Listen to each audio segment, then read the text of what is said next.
கரூரில் கடந்த 27ஆம் தேதி தமிழக வெற்றி கழகத்தின் சார்பாக நடத்தப்பட்ட அந்த பரப்புரை நிகழ்ச்சியில் நெரிசலில் சிக்கி படுகொலை செய்யப்பட்டிருக்கிறார்கள். அதில் 15க்கு மேற்பட்டவர்கள் பட்டியல் இனத்தை சார்ந்தவர்கள் என்பது வேதனை அளிக்கக்கூடிய விஷயமாக இருக்கிறது. இறந்த அனைவருக்கும் தலித் விடுதலை இயக்கத்தின் சார்பாகவும் மக்கள் சட்ட உரிமை இயக்கத்தின் சார்பாகவும் பழந்தமிழர் புலிப்படை சார்பாகவும் ஆழ்ந்த இரங்கலையும் வருத்தத்தையும் தெரிவித்துக் கொள்கிறோம். அதே நேரத்தில் இந்த மரணத்திற்கு காரணமான கரூர் மாவட்ட ஆட்சித்தலைவர், கரூர் மாவட்ட காவல்துறை கண்காணிப்பாளர் உடனடியாக பணி நீக்கம் செய்யப்பட வேண்டும் என்ற வேண்டுகோளை தலித் விடுதலை இயக்கமும் மக்கள் சட்ட உரிமை இயக்கமும் பழந்தமிழர் புலிப்படையும் முன்வைக்கிறது. இரண்டாவதாக, தமிழக அரசினுடைய தனிநபர் கமிஷன் முன்னாள் நீதிபதி அருணா ஜெகதீஷன் அவருடைய விசாரணை கமிஷனை ரத்து செய்ய வேண்டும் என்கிற வேண்டுகோளை மாநில அரசுக்கு முன்வைக்கின்றோம். காரணம், ஏற்கனவே தூத்துக்குடி துப்பாக்கி சூட்டில் அருணா ஜெகதீஷன் அறிக்கை இன்று வரை தமிழக அரசால், குறிப்பாக திராவிட மாடல் அரசால் நடைமுறைப்படுத்தப்படவில்லை. அவருடைய பரிந்துரைகள் அனைத்தும் கேள்விக்குறியாக இருந்து கொண்டிருக்கிறது. இந்த நேரத்தில் மீண்டுமாக அவரையே விசாரணை கமிஷன் அதிகாரியாக நியமித்திருப்பது அரசுக்கு சாதகமான நிகழ்ச்சியாக அமையும் என்பதனால் தலித் விடுதலை இயக்கம் அந்த ஆணையத்தை ரத்து செய்ய வேண்டும் என்ற வேண்டுகோளை முன்வைத்து பிற மாநிலங்களை சார்ந்த முன்னாள் உயர் நீதிமன்ற நீதிபதிகள் அடங்கிய குழு அமைக்கப்பட வேண்டும். அந்த குழு விசாரணையின் அடிப்படையில் உண்மை குற்றவாளிகள் கண்டுபிடிக்கப்பட வேண்டும் என்ற வேண்டுகோளை தலித் விடுதலை இயக்கம் முன்வைக்கிறது. மூன்றாவதாக, மாநில அரசும் மத்திய அரசும் வழங்கியிருக்கக்கூடிய அந்த இழப்பீட்டு நிவாரணம் கூடுதலாக வழங்க வேண்டும். 50 லட்சம் குறைஞ்சபட்சம் இறந்த ஒவ்வொரு குடும்பத்திற்கும் வழங்க வேண்டும். காயம்பட்ட அனைவருக்கும் குறைஞ்சபட்சம் 10 லட்சம் வழங்க வேண்டும் என்கின்ற வேண்டுகோளையும் மாநில அரசுக்கு முன்வைக்கிறது. இதுபோன்ற துயர சம்பவங்களில் மாநில அரசு துரித நடவடிக்கை எடுக்க வேண்டும், மாநில அரசு சரியான முறையில் கையாள வேண்டும் என்கின்ற வேண்டுகோளையும் தலித் விடுதலை இயக்கத்தின் சார்பாகவும் மக்கள் சட்ட உரிமை இயக்கத்தின் சார்பாகவும் பழந்தமிழர் புலிப்படையின் சார்பாகவும் மாவட்ட நிர்வாகத்திற்கும் மாநில அரசுக்கும் முன்வைக்கின்றேன். சா கருப்பையா, தலித் விடுதலை இயக்கத்தின் மாநில தலைவர். இல்ல, பாஜக அரசியல் குற்றச்சாட்டு என்பது இருக்குங்கிறது ஒரு பக்கம் இருந்தாலும் கூட மாநில அரசு இது முறையா கையாளணுங்கிற எங்களோட வேண்டுகோளா வைக்கிறோம்.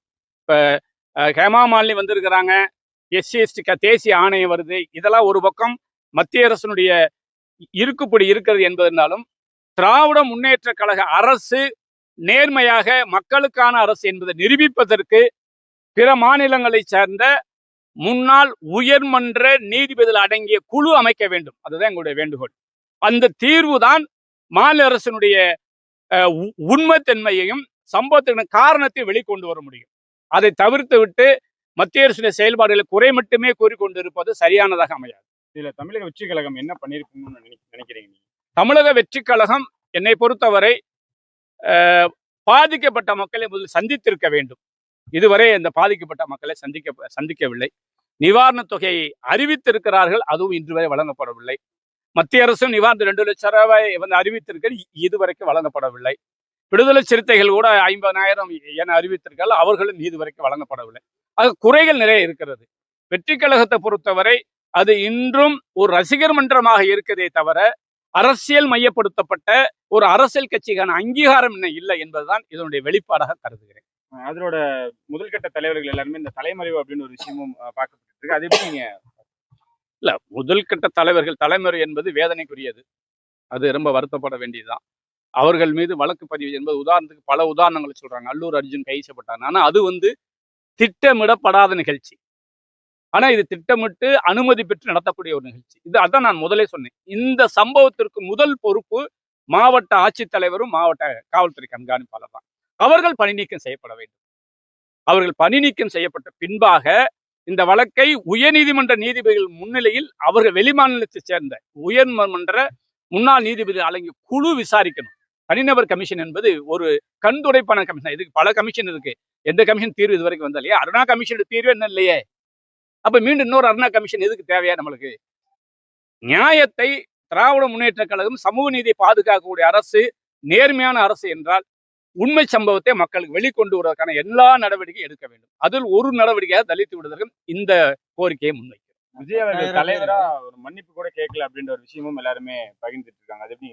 இல்ல, அது வருத்தத்துக்குரியதுதான். விஜயன் நடவடிக்கை வருத்தத்துக்குரியதுதான். அதை நம்ம யாரும் நியாயப்படுத்த விரும்பல.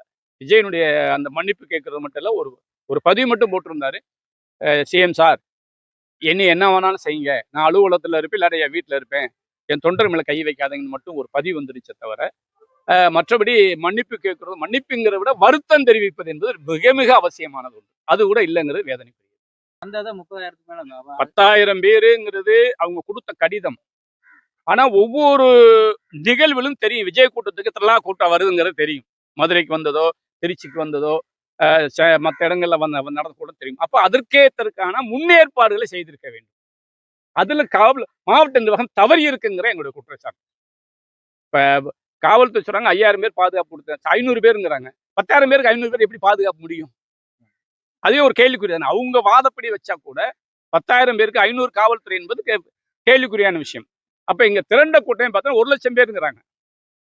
அந்த கிரௌடு வேலுச்சாமிபுரத்துல 40,000 மேல இருந்திருக்காங்க. அப்புறம் பாலம் வெளியே இந்த பக்கம் என்ன பார்த்தா மொத்தம் 1,00,000 பேருங்கிறாங்க. அப்ப 1,00,000 பேருக்கான பாதுகாப்பு பணியும் அந்த மக்களையும் பாதுகாக்க வேண்டியது மாநில அரசுடைய கடமை.